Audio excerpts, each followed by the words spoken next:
হিয়া এন্টারটেনমেন্টের ইউটিউব চ্যানেলে আজ থেকে ৪ বছর আগে আসা একটা নাটক যার নাম 'অ্যাক্সিডেন্টাল ব্রেকআপ'। আমি কিন্তু জানতাম না যে নাটকটা ৪ বছর আগে এসেছিল। ৪ বছর বা ৩ বছর কিছু একটা হবে।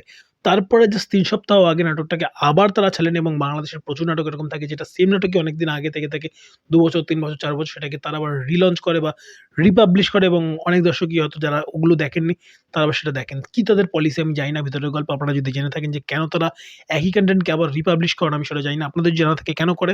শুধুমাত্র সেটা বিজনেস নাকি না অন্য কোনো পারপাস আছে অবশ্যই কমেন্ট বক্সে জানাবেন। তো আমি ৩ সপ্তাহ আগে এসে এটা জেনে এবং শুভ্র কি বানি সুব্রতার সাজেশন থেকে সে বলল যে নাটকটা ভালো। দেখ আরামসে। তো আমি নাটকটা দেখতে বসলাম। দেখবার পরে আমি অনেক পরে জানতে পেরেছি যে আচ্ছা এটা অনেক পুরনো নাটক। যাক নাটকটা কিরকম লাগলো একটা ৩৬ মিনিটের নাটক এবং কেন থাম্বনেল লিখলাম যে সার্থক ছোট গল্প বা সার্থক ছোট ছবি। অ্যাকচুয়ালি আমার সেটা ফিল হয়েছে। ৩৬ টা মিনিট জাস্ট চোখের পলকে বেরিয়ে যায় এবং এত হুক করে রাখে রাইটিংটা, এত ক্রিসপি রাইটিং, জাস্ট মেদবর্জিত বলে না six pack writing kind of একদম তাই। জাস্ট চোখ সরাতে পারবেন না আপনি বস। একদম চোখ সরাতে পারবেন না। মেদবর্জিত একটা রাইটিং এবং তার সঙ্গে হুক করে রাখে ক্যারেক্টারগুলোর জন্য ফিল হয় এবং এন্ডিং এ গিয়ে ফিল হয় জানি না কে ঠিক কে ভুল। এই যে ডায়লেমার মধ্যে অডিয়েন্সকে ফেলে রাখা এবং অডিয়েন্সকে বলা যে আপনি ডিসাইড করুন কে ঠিক কে ভুল। আমি আমার দিকটা সবটা বলে দিয়ে গেলাম। নাটকের গল্পটা ছোট্ট করে বলে রাখি, অপূর্ব এবং তানজিন তিশা রয়েছেন থাম্বনেল দেখেই বুঝতে পেরেছেন। যারা দেখেছেন অবশ্যই কমেন্ট বক্সে জানান। ৩ বছর পুরনো নাটক। আপনাদের মধ্যে অনেকে হয়তো দেখে থাকবেন। আমার দেখা ছিল না। আমি তাই দেখলাম ভাবলাম আপনাদের সঙ্গে আমার রিভিউটা শেয়ার করি এবং যারা দেখেননি তারা যদি এই ভিডিও থেকে জেনে নাটকটার ব্যাপারে, শুনে নাটকটার ব্যাপারে গিয়ে দেখতে ইচ্ছুক হন, তো তাতে হয়তো নাটকটার ভিউজ বাড়বে আল্টিমেটলি দিনের শেষে। আমি পিআর করছি না।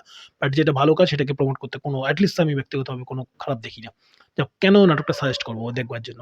নাটকের গল্পটা হালকা করে বলে রাখি একজন আরজে যে চরিত্রটা অবশ্যই প্লে করছেন তানজিন তিশা।